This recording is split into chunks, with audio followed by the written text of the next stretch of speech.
오늘 우리에게 주신 말씀은 누가복음 24장 13절에서 35절 말씀입니다. 성경이 있으신 분은 성경을 펼쳐주세요. 누가복음 24장 13절에서 35절 말씀입니다. 그 날에 그들 중 둘이 예루살렘에서 25리 되는 엠마오라 하는 마을로 가면서 이 모든 된 일을 서로 이야기하더라.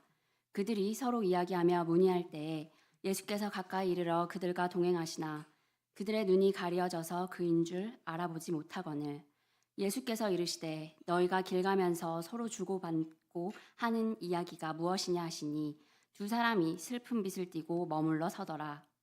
그 한 사람인 글로바라 하는 자가 대답하여 이르되 당신이 예루살렘에 체류하면서도 요즘 거기서 된 일을 혼자만 알지 못하느냐.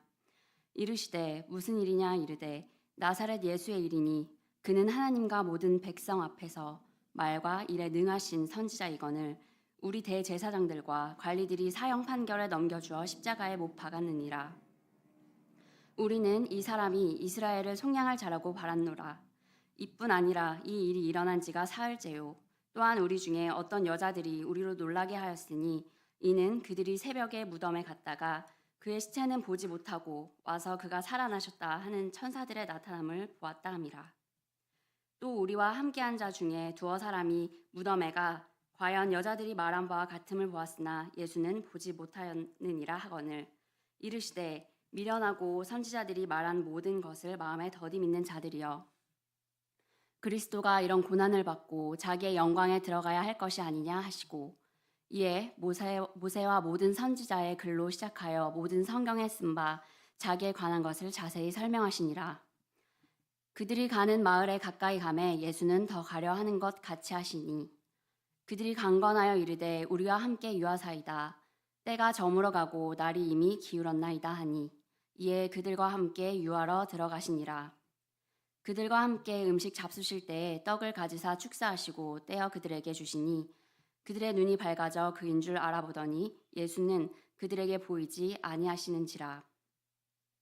그들이 서로 말하되 길에서 우리에게 말씀하시고 우리에게 성경을 풀어주실 때에 우리 속에서 마음이 뜨겁지 아니하더냐 하고 곧 그때로 일어나 예루살렘에 돌아가 보니 11 제자 및 그들과 함께한 자들이 모여 있어 말하기를 주께서 과연 살아나시고 시몬에게 보이셨다 하는지라. 두 사람도 길에서 된 일과 예수께서 떡을 떼심으로 자기들에게 알려주신 것을 말하더라. 이것은 하나님의 말씀입니다. 아멘.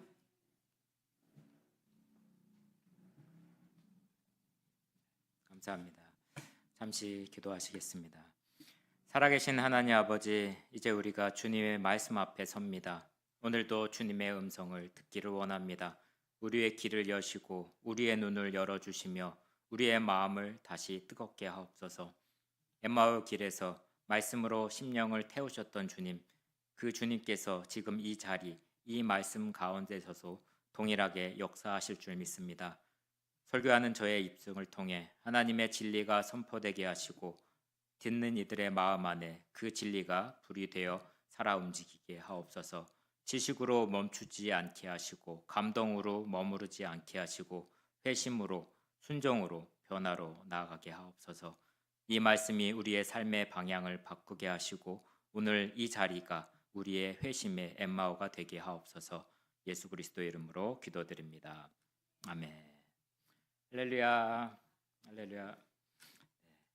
오늘은 절망의 길에서 부활의 길로 엠마오에서 예루살렘이라는 제목으로 하나님의 말씀을 전하도록 하겠습니다. 여러분 혹시 이런 질문을 해보신 적이 있으신가요? 내가 지금 가는 이 길 정말 맞는 길일까요? 지도를 펼쳐도 내비게이션을 켜도 마음의 길을 보여주는 화면은 흐릿합니다. 학교, 직장, 관계, 교회, 믿음도 마찬가지가 아닐까요? 도대체 나는 지금 어디로 가고 있는 걸까요? 예배는 드렸지만 말씀은 들었지만 마음은 여전히 차갑고 주님은 어딘가 계신 것 같은데 가까이 있는지도 모르겠습니다. 그럴 때 있습니다. 신앙생활이라는 말은 알고 있지만 신앙 그 자체를 모르고 살아가는 날들입니다. 웨슬리 목사님도 그랬습니다. 나는 진짜 믿음을 가진 게 아니다. 그는 선교사였습니다. 또한 신학자였고 목사였지만 자신의 마음 깊은 곳이 텅 빈 방 같다고 느꼈습니다. 그러던 그가 어느 날 저녁 루터의 로마서 서문을 들으며 말씀의 한 줄에 영혼의 벽을 울리며 이렇게 기록합니다. 내 마음이 이상하게 뜨거워졌다라는 기록을 남깁니다. 그것은 단순한 감정이 아니었습니다. 그건 삶의 방향을 되돌리는 불꽃이었습니다. 하나님의 임재를 진짜로 알아보는 순간이었습니다. 지금 우리는 엠마오로 향하던 두 제자의 여정을 따라가 보려고 합니다. 그들은 어떤 실망이 있었죠? 예수님이 십자가에 못 박혀서 죽으신 상태였습니다. 그래서 뒤에는 뭐가 있냐면 예루살렘을 등지고 절망이라는 이름의 마을로 걸어가고 있습니다. 그런데 놀랍게도 그 절망의 길 위에 누가 함께 하셨죠? 예수님께서 이미 그들이 알지 못했지만 동행하고 계셨습니다. 하지만 그들은 보고도 보지 못하고 듣고도 듣지 못한 채 그저 슬픔에 잠긴 채 걷고 있었습니다. 혹시 지금 여러분도 그들과 다르지는 않나요? 사랑하는 성도님 여러분, 예수님은 이미 우리 곁에 계십니다. 다만 우리가 아직 눈이 가려졌을 뿐입니다. 그러면 그 엠마오의 길의 첫걸음을 함께 가보기를 원합니다. 지금 여러분의 마음속에도 꺼진 등불 하나가 있을지 모릅니다. 그러나 그 불은 오늘 다시 주님의 사랑으로 붙일 수 있습니다. 첫 번째 이야기로 가보겠습니다. 화면을 보시면 첫째 읽어주시기 바랍니다. 첫째, 동행하시는 주님. 이 말씀을 13절에서 24절의 말씀입니다.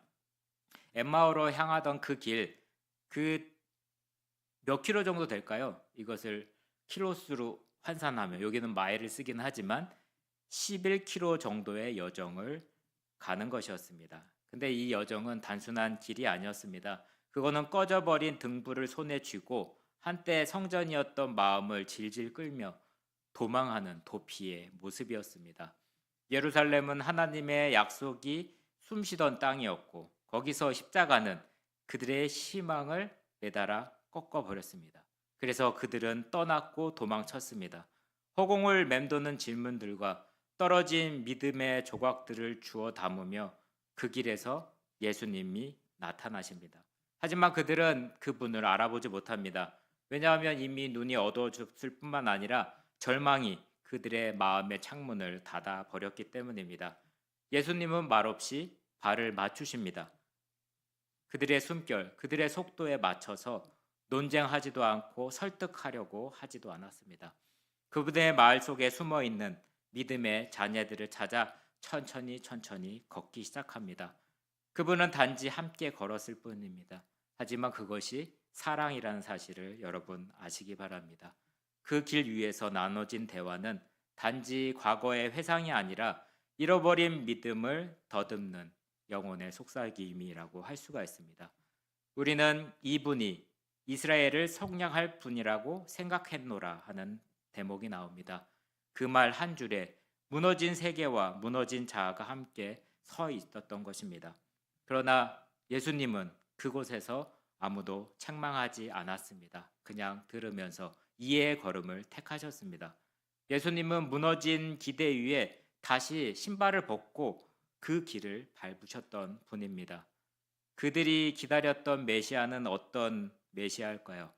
검은 말을 위에 올라타고 칼처럼 날카로운 선언으로 로마를 무너뜨릴 영웅을 바랬던 것입니다. 하지만 예수님은 어떻나요? 짐승을 타신 승리자가 아니라 짐승처럼 끌려가신 종이셨습니다. 십자가는 그들에게 배신의 상징이었고 부활의 소식조차 너무 고통스러운 믿을 수 없는 것이었다는 것입니다.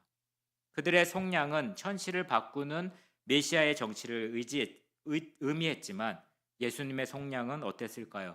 죽음과 죄를 이기시고 더 깊은 영혼의 해방이었다는 것입니다. 존 웨슬리 목사님도 그러했습니다. 미국의 선교가 실패했습니다.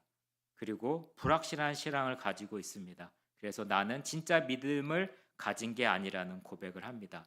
그의 마음도 엠마오의 안개 속을 걷고 있었습니다. 그러나 주님은 그 길에도 나타나셨고 그 마음에 불을 지피셨습니다. 보아스를 아시나요? 나오미 가문을 일으켜 세운 속량의 그림자였습니다.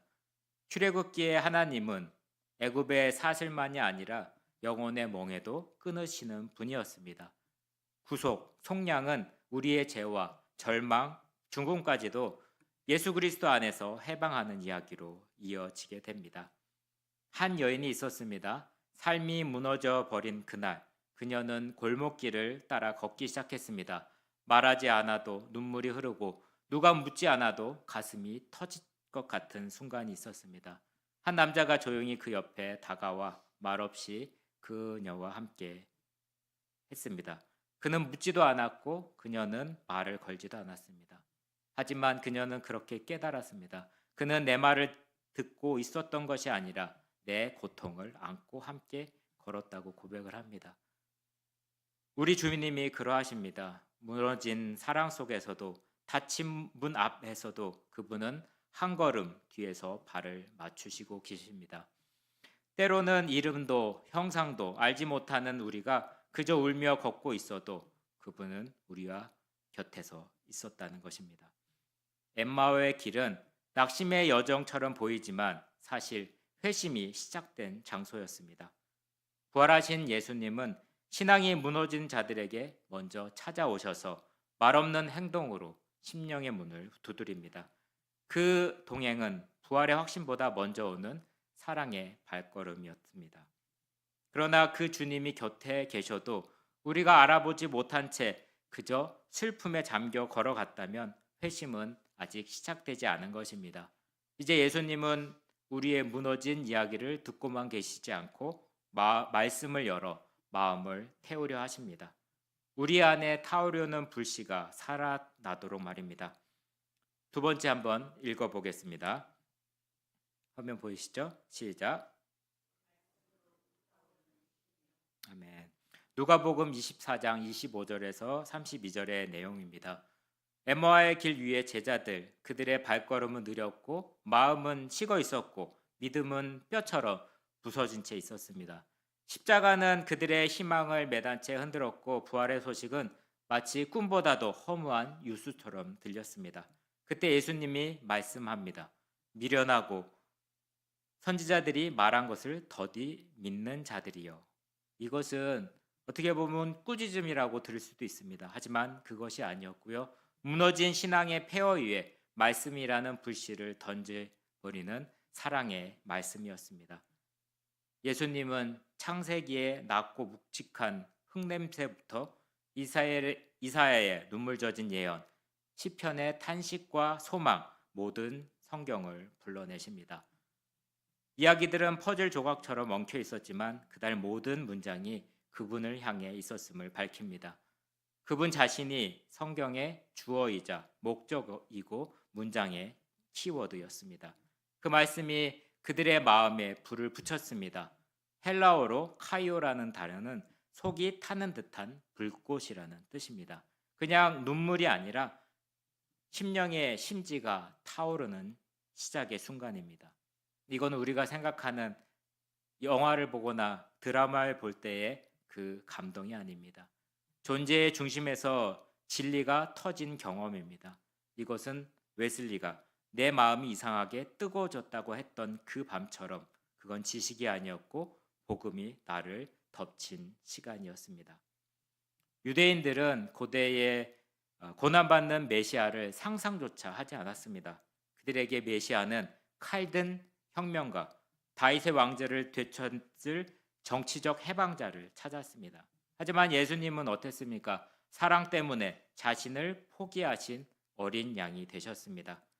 이사야 53장에 보시면 찔리고 상하고 버림받는 종, 시편에 보시면 나의 하나님 어찌하여 나를 버리셨나이까, 고통으로 쓴 복음이었습니다. 예수님은 이 모든 말씀을 한 줄에 붓을 다시 그리십니다. 그림이 바뀐 것이 아니라 그림을 바라보는 눈이 바뀐 것입니다. 이거는 단지 공부가 아니라 성령이 눈을 열고 마음을 태우는 회심의 사건이 될 수가 있습니다. 창세기 3장에 보시면 여자의 후손이 뭘 밟죠? 뱀의 머리를 밟았다는 이야기가 나옵니다. 이 약속이 피 묻은 십자가에서 이루어집니다.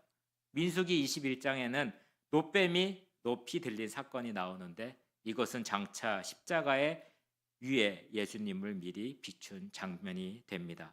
율법, 선지자, 시편, 수많은 그림 조각들이 그분의 하나의 불꽃, 하나의 메시지, 하나의 구속 이야기로 연결이 됩니다. 예수 그리스도 그분이 퍼즐의 한 마지막 조각, 모든 예언의 완성이 되십니다. 말씀이 육신이 되어 우리 가운데 오신 말씀 그 자체입니다. 여러분, 퍼즐을 해본 적이 있으신가요? 몇 개까지 해보셨나요? 1500개까지. 와, 대단하십니다. 네. 이번에도 저희가 마더스데이 행사 때 퍼즐이 나왔습니다. 그 퍼즐이 다 어디 갔을까요? 저희 집으로 다 왔습니다. 아이들이 엄마가 어렸을 때부터 퍼즐을 시키다 보니까 퍼즐을 3명이 다 들고 왔더라고요. 500개, 1000개. 저는 누가 갖고 갈까 생각을 했는데 저희 집에 다 오게 됐는데, 퍼즐 조각을 하다가 언제 제일 실망하는지 아십니까? 마지막 조각이 없어졌을 때. 있는 것과 없는 것의 차이가 너무 많이 있다는 것입니다. 하나가 없으면 아무것도 아닙니다. 하지만 그 조각을 찾아서 끼우는 순간 퍼즐이 아니라 완성이 된 것입니다. 성경도 그렇습니다. 우리가 율법, 예언, 시편의 말씀들이 우리 머릿속에 흩어져 있을 것입니다. 하지만 그 마지막 한 조각, 예수님이라는 중심이 놓이자 말씀이 살아 움직이고 나를 꿰뚫는 칼이 된다는 것입니다. 성경이 더 이상 책이 아니게 되는 순간입니다. 그것은 바로 나의 이야기, 내가 살아나는 구원의 이야기가 된다는 것입니다. 예수님은 성경 전체를 통해서 흩어진 신앙을 다시 모으시고 불붙는 해석으로 제자들의 심령을 태우십니다. 그 말씀은 단순히 교리가 아니라 존재를 다시 빛는 불꽃이 됩니다. 웨슬리 목사님처럼 마음을 이상하게 뜨겁게 만드는 성령의 역사가 됩니다. 하지만 말씀으로 끝나지 않습니다. 이 말씀이 마음으로 태워졌지만 아직 눈은 닫힌 상태였습니다. 지식은 울림이 있고 만남은 변화를 만듭니다. 예수님은 이제 그들을 식탁으로 부르십니다. 떡을 떼는 순간 눈이 열리고 방향이 바뀌는 회심의 마지막이 나타납니다. 마지막으로 가보겠습니다. 함께 세 번째를 읽어주시기 바랍니다. 시작. 누가복음 24장 30절에서 35절의 말씀입니다. 그날 저녁 하늘이 주홍빛같이 지는 순간이었습니다. 많이 걸어오냐고 힘들었겠죠. 무거운 마음으로 엠마오에 도착한 제자들은 낯선 동행자에게 조심스럽게 말합니다. 우리와 함께 유하소서. 그 말은 단순한 예의가 아니었습니다. 불안한 저녁, 텅 빈 식탁, 그리고 마음의 허기가 있는 상황입니다. 그 어스름 속에서 함께 있어 주세요라고 고백이 숨겨져 있습니다. 예수님은 멈춰 서 있고 그들의 집 안으로 들어옵니다. 그분은 떡을 들고 감사하시고 떼어 그들에게 주십니다. 그리고 그 순간 그들의 눈이 열리게 됩니다. 그분의 눈이 본 것은 단순한 얼굴이 아니었습니다. 그들이 본 것은 모든 길 끝에서 기다리셨던, 사랑했던 모습의 형상이었습니다. 하지만 그 순간에 예수님은 사라져 버립니다. 그러나 그들의 믿음은 이제야 실제가 됩니다. 이것은 단순한 식사의 장면이 아닙니다. 이건 부활하신 예수님께서 성찬을 통해 자신을 드러내신 가장 조용하지만 가장 강력한 계시입니다. 말씀으로 뜨거워진 심령, 이제 떡을 떼는 손길 앞에서 눈이 열리고 믿음이 실체를 얻습니다. 이 만남은 회심의 마지막 조각, 그리고 새로운 인생의 시작이 됩니다. 그들은 곧장 일어나서 어디로 갈까요? 예루살렘으로 돌아갑니다. 이제는 두려움에서 소명으로, 절망에서 부르심으로 길이 바뀌게 됩니다. 유대의 문화에서 떡을 떼는 것은 단지 식사가 아닙니다. 관계의 회복, 언약의 갱신이 일어납니다. 떡을 나눈다는 것은 너는 내 사람이라 하는 영혼의 인사입니다. 초대교회는 이 전통을 이어받아서 떡을 떼며 교제함으로 공동체의 중심을 지켜갔습니다. 예수님께서 부활하신 후 처음 자신을 드러내는 자리가 어딜까요? 이 식탁의 자리였습니다. 성찬이 단지 의식이 아니라 인격적인 회심과 만남의 자리임을 보여줍니다. 이것은 말씀과 성찬의 이중 구조입니다. 말씀은 마음을 태우고 성찬은 눈을 엽니다. 웨슬리 목사님도 그랬습니다. 감동이 아니라 구원에 대한 확신, 이 확신이 그를 다시 예루살렘으로 향하게 했습니다. 멜기세덱이 아브라함에게 뭘 나눴냐면 떡과 포도주를 나누는 장면이 창세기에 나옵니다. 하나님의 이름으로 복을 전한 식탁이었고요. 출애굽기 광야에서 하나님께서 뭘 주셨죠? 하늘에서 만나를 주시면서 하나님의 백성으로서의 정체성을 회복시켜 주십니다. 또한 예수님께서는 제자들에게 마지막으로 떡을 떼신 밤을 기억하시기 바랍니다. 그 장면의 연장선으로 오늘 엠마오의 식탁이 이어집니다. 떡을 떼며 그 성실은 말씀을 기억하게 깨우게 되고 부활의 주님을 알아보며 우리의 신앙 안에서 신앙의 씨앗을 다시 열어줍니다. 한 사람이 있었습니다. 그는 늘 옆집 아저씨와 인사를 나누고 도움을 받고 정답게 지냈습니다. 그러던 어느 날 우연히 미술관을 찾는 그는 한 그림 앞에 멈춰섰습니다. 그림은 너무나도 깊고 아름답고 눈물이 날 정도로 감동이 있었고 그 아래 적힌 이름을 본 순간 그는 깜짝 놀랐습니다. 그 그림을 그린 사람은 바로 늘 옆집에 살던 그분이었기 때문입니다. 그는 이야기합니다. 나는 그를 매일 보았지만 진짜로 본 적은 없었습니다. 우리도 그렇지 않습니까?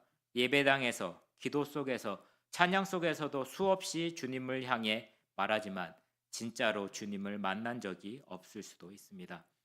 그런데 어느 날 주님이 떡을 떼는 손길로 다가오셔서 눈이 열리는 순간 그때 우리는 깨닫게 됩니다. 아, 그분은 늘 함께 계셨구나. 그런데 이제야 진짜로 보인다 라는 말을 할 수가 있습니다. 예수님의 말씀으로 우리의 심령을 태우시고 성찬의 자리에서 우리의 눈을 여시며 믿음을 살아가게 하는 관계로 바꾸십니다. 만남은 그냥 간정이 아닙니다. 존재의 방향을 바꾸는 전환점, 그 결과로 엠마오의 제자들은 예루살렘의 소명의 길로 돌아서게 됩니다. 엠마오로 향하던 그들의 발걸음은 실패와 낙심, 후회와 후퇴였습니다. 그러나 예수님을 만난 후에는 그는 즉시 일어나 어둠을 뚫고 예루살렘을 향해 달려갑니다. 회심은 감정이 아닙니다. 방향입니다. 다시 그 길로 들어서는 용기입니다. 웨슬리의 마음을 뜨겁게 하셨던 그 성령님께서 오늘 우리의 심령에도 불을 놓으시기를 간절히 소망합니다. 이제 우리도 우리의 삶의 식탁에서 주님을 알아보고 다시 믿음의 길, 부르심의 길, 부활의 길을 걸어야 할 때입니다. 사랑하는 성도 여러분, 우리의 신앙은 정보가 아닙니다. 설명이 아니라 만남입니다. 종교적인 습관이 아니라 길 위에서 다시 눈을 뜨는 사건입니다. 엠마오에 향하던 그 길, 실패의 여정이 아니었습니다. 믿음이 식는 길, 눈이 가려진 길. 하지만 그곳이야말로 주님과 함께 걸으신 회심의 출발점이었습니다. 주님은 오늘도 같은 방식으로 다가오십니다. 말없이 곁에 서시고 말씀으로 불을 놓으시고 떡을 떼시며 눈을 여십니다. 그분은 지금도 말씀하십니다. 내가 너와 함께 걷고 있다. 내가 내 말 없는 눈물도 듣고 있다. 나는 이미 너의 길 위에 있다. 그러니 이제 엠마오의 길이 끝이 아님을 기억하시기 바랍니다. 그 길은 회심의 무대이며 부르심이 다시 시작되는 소명의 발걸음입니다. 혹시 아직 낙심의 길을 걷고 계십니까? 당신을 위한 예수님의 사랑은 멈춘 적이 없습니다. 함께 걷자고 말씀하고 있습니다. 혹시 마음이 뜨거워졌는데 여전히 혼자라고 느끼십니까? 그 불은 꺼지기 위함이 아니라 당신을 다시 예루살렘으로 돌려보내기 위한 불입니다. 소명의 불꽃입니다. 아직 눈이 열리지 않았다면 주님은 지금도 떡을 떼는 손으로 당신의 시선을 붙잡고 계십니다. 이 성찬의 자리에서, 말씀의 자리에서, 기도의 자리에서 그분을 알아보시기 바랍니다. 그분은 처음부터 거기 계셨고 다만 이제야 우리가 진짜로 보는 것입니다. 절망에서 불붙는 심령으로, 무너진 기대에서 열린 눈으로, 흐릿한 믿음에서 소망의 걸음으로, 이것이 웨슬리의 회심이었고 엠마의 회심이었고 오늘 이 자리에서 시작되는 성도님의 회심입니다. 여러분의 엠마오는 어디 있습니까? 여러분의 예루살렘은 어디 있습니까? 오늘 예수님께서 성도님을 만나셨다면 이제 그 길을 돌이킬 시간입니다. 지금 여기가 다시 시작하는 자리입니다. 다시 걸어가십시오. 눈을 뜨십시오. 주님을 알아보십시오. 그리고 일어나 나의 예루살렘으로 돌아가시기 바랍니다. 그 길은 끝이 아니라 회심의 불꽃이 시작되는 부활의 길입니다. 함께